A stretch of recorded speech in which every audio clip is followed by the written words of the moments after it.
Have you ever felt? Are you listening? Damn. Karim Benzema qui affirme que Didier Deschamps a cédé à la pression d'une partie raciste de la France. Est-ce insupportable, inacceptable ce genre de propos? Comment le recevez-vous? Je le reçois en disant la chose suivante. Le fait qu'il y ait en France, oui. et en particulier dans le domaine du sport, du racisme. On l'avait vu avec Laurent Blanc à l'époque, on a même entendu Giroud qui l'a mis en évidence, pas simplement aujourd'hui Cantona. Il y a eu, et il y a aujourd'hui, au niveau même du sport, un vrai problème par rapport au racisme. Maintenant, cette question-là, avec Benzema et avec ce qui est en train de se passer avec Ben Arfa, je crois que, ça n'est pas le sujet. Je ne pense pas que ce soit juste, ni sur ce qui s'est passé, ni sur la façon dont les choses aujourd'hui sont gérées. Mais le problème aujourd'hui en France, c'est que si on laissait le sélectionneur de l'équipe de France faire son travail et qu'il n'y ait pas des interférences, qu'est-ce que Valls a à dire sur le fait qu'on sélectionne Benzema? Il a politisé l'affaire alors qu'il fallait laisser le sélectionneur s'occuper de ça. Le fait que le président de la fédération... Vous n'avez aucun doute sur Didier Deschamps. Vous êtes passionné de foot, hein, je le rappelle. Vous avez failli être professionnel de football, vous avez entraîné une équipe en Suisse, vous avez dû choisir entre les études et le foot. C'est bien ça, Tariq Ramadan. Oui, donc vous êtes passionné de foot. Est-ce que vous avez le moindre doute sur la sincérité de Didier Deschamps? Moi, je ne le connais pas, mais je ne pense pas que sur cette affaire-là, on puisse parler de racisme caractérisé, qu'il y ait eu des influences, qu'il y ait eu des pressions. Non, je pense qu'aujourd'hui,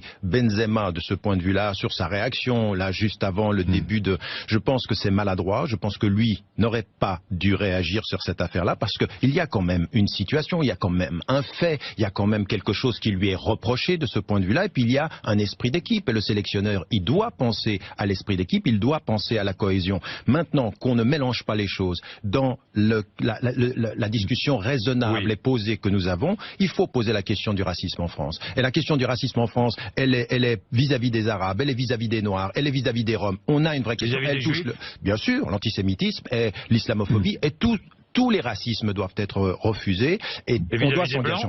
Bien sûr, ça existe aussi, bien entendu. Il y a des propos qui sont absolument inacceptables dans l'essentialisation des Blancs et l'essentialisation de ce que seraient les Français. Donc un climat raciste en France qui existe, qui est réel, il ne faut pas s'en cacher, il ne faut pas s'en cacher. Mais il ne faut pas commencer à tout mélanger et puis sur une situation comme celle-ci, commencer à vouloir dire, je veux dire aujourd'hui l'équipe de France, elle est de toutes les couleurs. Je pense qu'il faut aujourd'hui qu'on soit... Vous savez, le problème du débat français aujourd'hui, c'est qu'on est dans une espèce de délitement de la parole politique profonde et approfondie et raisonnable, et puis on est dans une espèce d'ébullition, on passe d'une controverse à l'autre, on est dans l'émotivité, on n'est pas du tout dans le débat raisonnable. Pourquoi vouloir acquérir la nationalité française? Écoutez, ça fait 30 ans, moi, vous savez, toute ma culture, je parle français comme vous, toute ma culture, toute ma famille est française. Ce qu'on dit aujourd'hui, Tariq Ramadan a envie de jouer un rôle politique. Alors je vous le dis maintenant, je ne vais pas jouer de rôle politique dans le sens où on l'entend, c'est-à-dire de vouloir entrer dans des élections. Jamais de création d'un parti musulman, jamais d'idée de vous présenter à la présidentielle, par exemple. Absolument, ça ne vous a pas effleuré l'esprit. Ni effleuré l'esprit, ni ça fait partie de mes plans. En plus, aucune carrière politique à engager. Mais attendez, carrière politique, comme vous venez de le dire, aucune. Parole politique de citoyen et qui sera entendu maintenant de l'intérieur en devenant français, en disant ça fait 30 ans que ce que je vous dis, vous essayez de me faire dire Tariq Ramadan, il est suisse, il vit à l'extérieur. Ma parole politique, ça fait 30 ans que je l'ai. Quand je dis aux Français musulmans, quand je dis à tous les Français, aujourd'hui, il n'est pas l'heure de s'enfermer dans les ghettos sociaux. Aujourd'hui, la vraie question en France, c'est la question socio-économique. Quand je dis aujourd'hui que c'est inacceptable que le gouvernement français passe une loi travail et qu'il utilise le 49.3, quand on remet en cause les modalités des licenciements, quand on remet l'article 2, toutes ces questions-là, la question pour moi qui m'intéresse, au lieu qu'on arrête de je dis aux Français musulmans, arrêtez de parler de l'islam tout le temps, ne tombez pas dans le piège dans lequel on veut vous faire tomber, vous assignez à l'identité musulmane et devenez des citoyens. Mais c'est vous qui parlez de l'islam tout le temps, Tariq Ramadan. Quand vous parlez par exemple du foulard, quand vous parlez du foulard, souvent, très souvent, notamment dans les tribunes. Vous parlez de l'islam. Mais je parle de l'islam en disant quoi? En disant trois choses. La première des choses, rien dans votre appartenance à l'islam ne vous empêche d'être citoyen. 2, à partir de vos références, devenez des citoyens responsables. Le but, ce n'est pas de devenir citoyen en ne parlant que de ses droits, mais de devenir citoyen en parlant de sa responsabilité. Le problème, justement, c'est que souvent, quand on me fait intervenir, on dit Tariq Ramadan, intellectuel musulman, qui ne parle donc que l'islam. Combien aujourd'hui, vous me donnez la possibilité de le faire, me donne la possibilité de parler de la question sociale, de la question par exemple dans laquelle je suis engagé. Vous n'entendez, regardez sur mon Facebook, regardez sur mon site personnel, tous les sujets sont abordés. La question des réfugiés, la question des migrations, la question de l'emploi, la question pour la femme qui m'intéresse aujourd'hui. Et c'est pour ça qu'on parasite mon discours. On veut s'en prendre à la personne parce qu'on ne veut pas. Dans ce dernier livre-là, j'aborde toutes ces questions en disant quoi? En disant par exemple que la question de la femme aujourd'hui, c'est l'égalité du salaire, c'est l'accès à l'emploi. Moi, qu'on arrête de me parler du foulard et qu'on me parle l'éducation, l'accès à l'emploi et l'égalité des salaires. C'est ce que je dis et c'est ce que je répète. Bien, je vais revenir sur vos engagements, mais quand même, question, je lisais un portrait dans Le Monde récent où il était écrit, question posée, seriez-vous engagé dans un combat culturel préalable à la prise de pouvoir politique? C'est ce qu'écrivaient mes consoeurs. Est-ce que vous êtes engagé dans un combat culturel préalable à la prise de pouvoir politique? Mais absolument pas, absolument pas. Vous savez, il y a une chose qu'on peut retenir. Où est-ce que vous vous situez politiquement, d'ailleurs? Moi, je suis plutôt à gauche. Je suis plutôt à gauche. Vous savez, mon travail, là, je suis en train de préparer un manifeste pour une théologie islamique de la libération. Un travail qui est un travail de fond sur la libération. Mes accointances politiques, je ne l'ai jamais caché, sont plutôt dans la responsabilité citoyenne et le travail sur le plan de la justice sociale.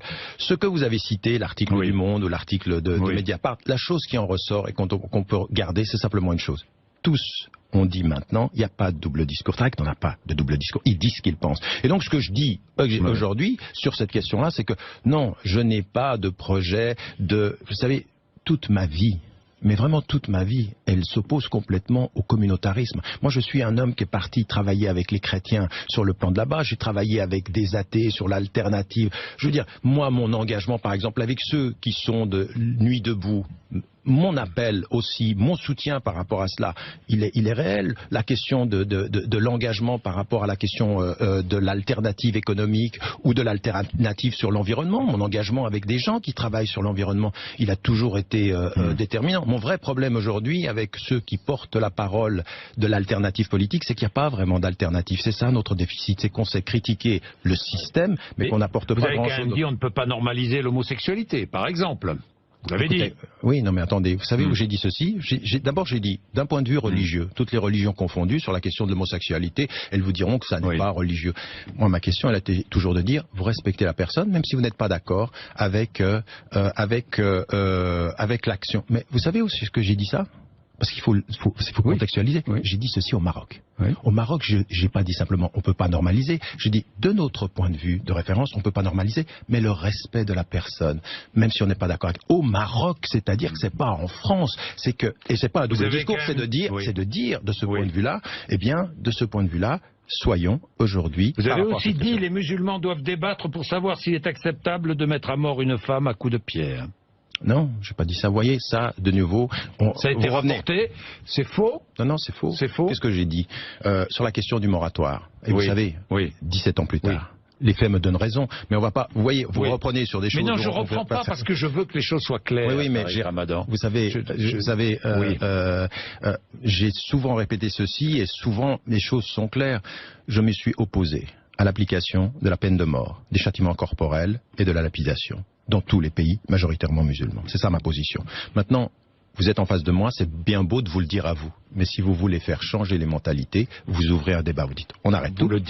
Vous le dites à tous les musulmans que... Je le dis partout. Mais attendez, vous savez, écoutez, je vais vous dire une chose. Allez-y. Tous mes propos sont sur Internet. Je suis intervenu récemment devant 10 000 personnes au Bourget. Quel est mon propos? La citoyenneté, l'ouverture avec les autres. Qu'est-ce que je dis?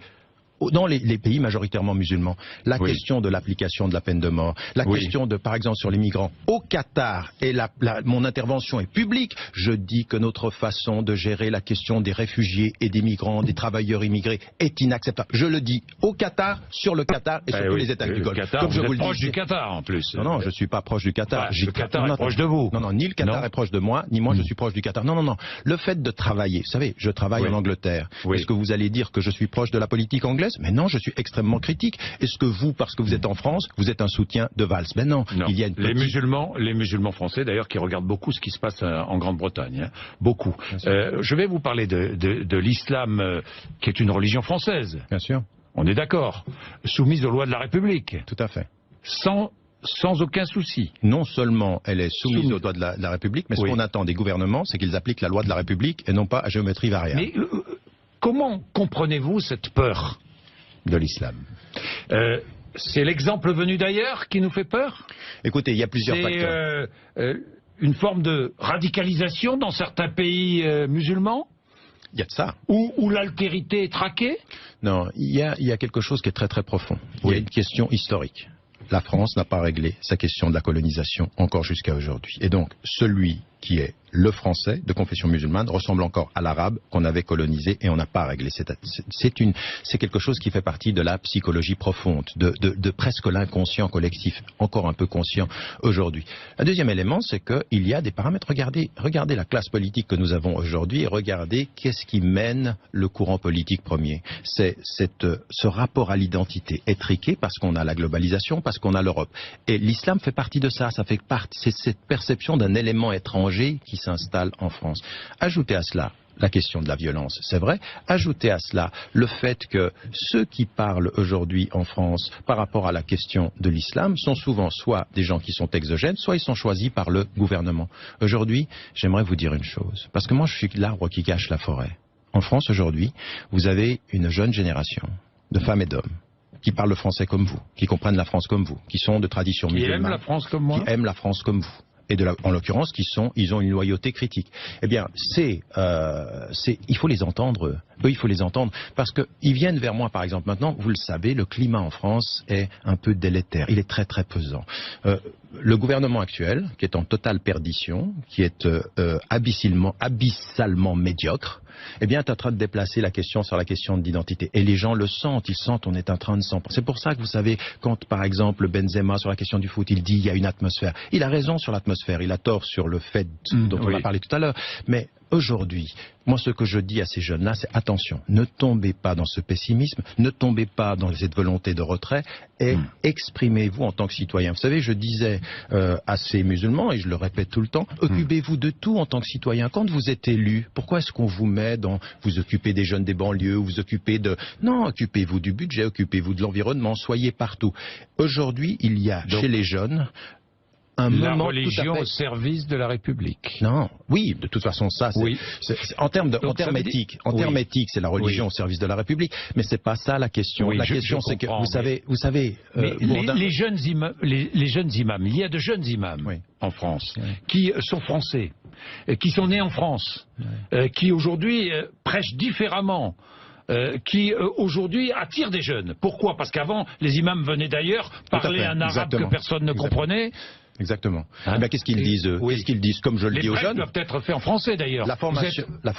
Les prêches doivent être faits en français. La formation doit être faite en français. Systématiquement. Les prêches doivent être faits en français et ils le sont de plus en plus. Et les jeunes imams dont vous parlez, qu'on ne voit pas dans les médias suffisamment aujourd'hui, qu'est-ce qu'ils disent? Ils disent exactement ce que je dis depuis 30 ans. Ils disent soyez des Français, engagez-vous, devenez des citoyens, en disant une chose très très importante. Rien dans votre appartenance à l'islam ne vous empêche d'être dans l'appartenance à la République. Mais vous savez, en même temps, il y a quelque chose qui est très important dans la citoyenneté, c'est que ne demandez pas systématiquement aux citoyens français de confession musulmane d'être dans la justification. Quand ils vont s'ouvrir à la question politique, on doit comprendre qu'ils peuvent être critiques sur tout, c'est-à-dire que ma loyauté par rapport à l'État, elle est de pouvoir dire que la politique de l'État est mauvaise. Attendez, ma loyauté par rapport à l'État, c'est de pouvoir dire, et c'est pour ça que moi on n'a pas envie de m'entendre. On parasite mon discours quand je dis par exemple... Pourquoi on vous empêche d'être français? On vous empêche d'être français? Là, Valls, il s'est occupé de ce dont il ne devait pas s'occuper. C'est pas la première fois, il s'occupe de football et là maintenant... Il est hors la loi, là, Valls?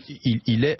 en dehors des limites de sa fonction. Ce n'est pas un Premier ministre de dire si oui ou non je mérite la nationalité française. Il y a un droit en France et l'état de droit d'être respecté, même par le Premier ministre, surtout par le Premier ministre, mais il est dans l'émotif, il est dans la crispation. Il va utiliser ceci de façon... c'est totalement déplacé son intervention, en particulier juste avant de partir en Israël. Mais pourquoi en même temps, pourquoi je vous dis ceci? Parce que vous avez aujourd'hui, vous parliez de ces jeunes, cette génération qui est en train de venir. Oui. Et cette génération, elle va sortir des ghettos. Elle est en train de sortir des ghettos. Elle est sortie des ghettos sociaux. Elle est dans l'alliance avec des concitoyens. Il y a énormément de concitoyens français qui nous entendent. Et il faut aussi qu'on comprenne qu'ils ont le droit à une politique, une attitude politique critique. Quel doit être leur rôle pour lutter contre l'islam violent, contre la radicalisation de ces jeunes Français? Et c'est vrai, moi j'ai une femme que vous connaissez, qui est grand reporter, qui travaille sur ces questions-là actuellement en France, qui a rencontré ces jeunes imams français qui lui ont parlé de cet islam violent. Quel doit être leur discours? D'abord, le discours, il est assez clair. Et là aussi, ce sont des choses que moi j'ai beaucoup répétées. Le refus et la condamnation de cette violence-là. Mais vous savez, je vais vous surprendre. Si on passe son temps à demander aux musulmans, chaque fois qu'ils apparaissent comme citoyens, ah mais vous en tant que musulmans, qu'est-ce que vous pensez de la violence? Qu'est-ce que vous pensez du foulard? Qu'est-ce que vous pensez de l'homosexualité? Vous les mettez dans une situation de défensive, vous les assignez à leur identité, qui est perçue par vous comme première, qu'est l'islam. Non, ils sont citoyens. Et vous savez ce que je leur dis, moi, aux Français de confession musulmane, d'ailleurs à vous, en tant que concitoyens, si j'étais français et concitoyen européen, c'est de dire la chose suivante. N'apparaissez pas sur la scène sociale et politique que quand on parle de l'islam. Apparaissez sur la scène sociale et politique dans tous les sujets. Le meilleur moyen de normaliser cette citoyenneté, c'est d'être dans l'éducation, c'est d'être dans la question sociale, c'est d'être dans la question des femmes, du genre, c'est d'être partout. Moi, c'est ça qui m'intéresse aujourd'hui. C'est ce message-là que les imams doivent transmettre aux jeunes Français musulmans, convertis ou pas, qui viennent les écouter. Mais bien sûr, à tout le monde, ils doivent. Et ils le font, c'est ça. Votre femme qui est sur le terrain, sans doute, elle en rendra compte. C'est-à-dire que ce discours-là, il apparaît aujourd'hui. Et je vais vous dire une chose, le débat tendu au niveau de la capitale entre l'élite politique ne correspond pas aux dynamiques profondes et historiques. Et moi, c'est ce à quoi, vous savez, il y a beaucoup de jeunes aujourd'hui et de moins jeunes en France qui ont vraiment le sentiment qu'on n'y arrivera pas en France. Et moi, ce que je leur dis, non, soyez sujets. C'est le contraire qui est en train de se passer. En fait, vous êtes des sujets de la République. Même si l'islam est une religion de conquête.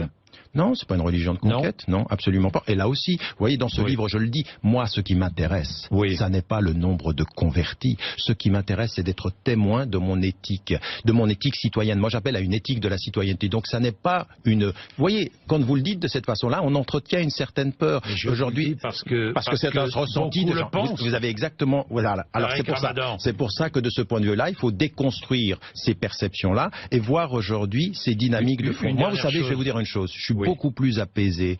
Contrairement à tout ce débat de diabolisation, eh bien, je suis très, très, très apaisé par rapport à la politique de long terme. Au-delà des prochaines élections, sur la prochaine génération qui vient, on va tous être surpris. On va tous être surpris de cette jeunesse qui est